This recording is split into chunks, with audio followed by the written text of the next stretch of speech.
সবাই কেমন আছো? আশা করছি সবাই ভালো আছো।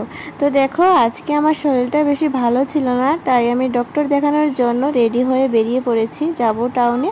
তো এদিকে আমি যখন রাস্তাতে অটোর জন্য অপেক্ষা করছিলাম, তখন দেখছি স্কুলের অনেকগুলো ছাত্র যাচ্ছিল। স্কুলে যখন ছিলাম তখন মনে হতো কখন স্কুল থেকে বেরোতে পারবো, আর এখন মনে হচ্ছে সেই সময় যদি আবার ফিরে যাওয়া যেত। এবার অটো থেকে নেমে হাঁটার পালা, কিন্তু ডক্টর দেখাতে গিয়ে ডক্টর আর দেখানো হয়নি। তো বাবুসোনার বাবা আমাকে বাড়ি নিয়ে চলে এলো। তো বাড়ির সদস্য যদি কেউ বাড়িতে না থাকে তখন কিন্তু বাড়িটা একা একাই লাগে। তো আমার শাশুড়ি মা বাড়ি নেই, তো চলে এলাম মার ঘরে। তো দেখো, এখানে এসে দেখছি মা রান্না বসিয়ে দিয়েছেন।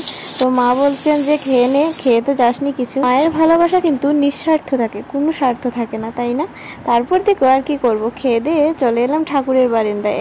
মা আমাদের অনেক পুরনো মা বলতে পারো। আমাদের যখন পূর্বপুরুষ বাংলাদেশে ছিল, আমার বাবার বাবার বাবা, তখন থেকেই মায়ের পুজো হচ্ছে। তাই মা আমাদের অনেক জাগ্রত, কোনো কিছু চাইলে মা কিন্তু আমাদের নিরাশ করেন না। আজকের দিনটা কিন্তু যতই গরম হোক না কেন, কিন্তু আজকের দিনটা অনেক সুন্দর ছিল। দেখো নীল আকাশে কত ভালো লাগছিল দেখতে।